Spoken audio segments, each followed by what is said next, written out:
What's going on, guys, in the works, and welcome to another Battlefield 3 Showdown. And today we are doing two PDWs, the M5K and the MP7, and a lot of people wanted to see these two square off against each other. But last week we did two engineer choices in the SG553 and the G53, and the SG553 was the winner. So if you want to be a part in this week's episode, be sure to vote in the Facebook poll, because I always grab a couple comments and the Facebook poll results and put them up on the next video. But I am in the process of revamping the Battlefield 3 Showdown series, so it's going to look a little bit different than it normally does, but eventually we're going to be looking at a new and improved Battlefield 3 Showdown, and I'm going to be going back to the weekly showdowns instead of bi-weekly like we have been the past month. But this week we are doing two PDWs that are very similar, and I could not ignore the overwhelming majority of you guys asking me to do this showdown. I was trying to avoid it just because I knew it would be really lopsided, but I decided to do it in a fair and concise manner. That way you guys can make the choice on which you think is better. But let's take a look at some of the stats here. You can clearly see the MP7 does a little bit less minimum damage than the M5K, so that's an advantage that the M5K does have over a lot of the PDWs that are similar in this class. But it has 10 less rounds with its extended mags. It only has 30 plus 1, as opposed to the MP7 that has 40 plus 1. It also shoots a little bit slower at 900 rounds per minute, as opposed to the MP7, which shoots 950 rounds per minute. So that's a big deal. In terms of rate of fire, the MP7 definitely wins that. It has a larger magazine. So if you look at it, you're like, why would I ever want to use the M5K? And that's a good question, and we're going to look at some of the strengths of the M5K. It has a few over the MP7. One being that it does have less upward recoil when aiming down sights while standing. Now, I think that this must be a bug. I mean, if you look at the stats, you can clearly see that the upward recoil on this is 0.5.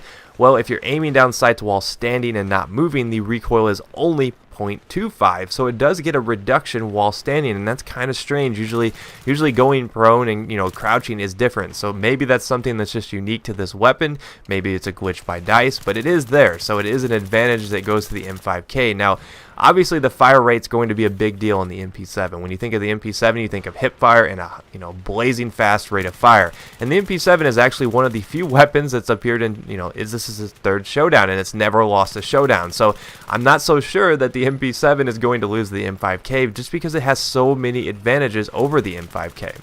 But you're probably asking yourself at this point, how do they compare in hipfire? Because the MP7 is a notoriously good hipfire weapon. It's a hipfire machine. Very, very rarely will you ever see me try to aim down sights with the MP7, just because I think it puts you at a disadvantage. You might as well hipfire it.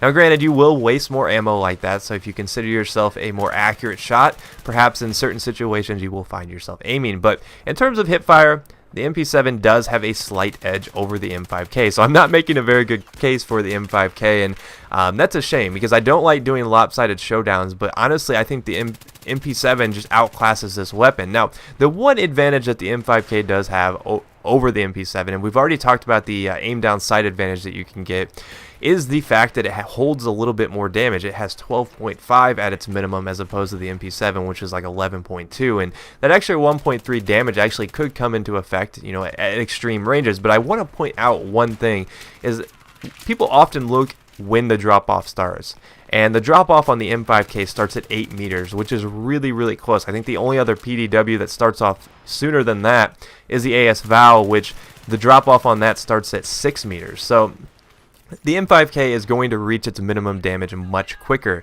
whereas with the MP7 it doesn't start its drop off till about 12 meters. So you're going to hold that 20 damage much longer with the MP7. So I honestly don't think that there's a reason to use the M5K in terms of having that extra damage. I think that's one of the things that a lot of people argue for, and I just don't think that it's a really good argument for this weapon. So really this is going to come down to personal preference. If you've had a good experience with the M5K, if you feel like it works well in your hands, then you're going to obviously have a good time with it.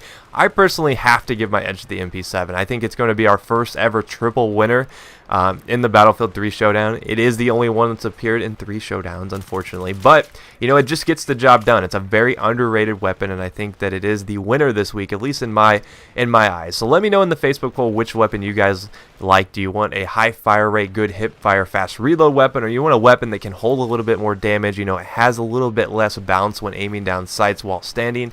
I think there are some advantages to using the M5K in certain situations, but for the most part, the MP7 is going to outclass it in most scenarios. So be sure to let me know in the comments what weapons you might like to see in the future. I'm always looking for suggestions because you guys are the lifeblood of this series. Your opinions are what matter. That's the only way this series exists. So I'm really looking for feedback this week, guys, because I am thinking about revamping the series, making it more back to the way it used to be, where we were posting more regularly. But if you missed any of the last episodes, we have a handful here that you can catch up on.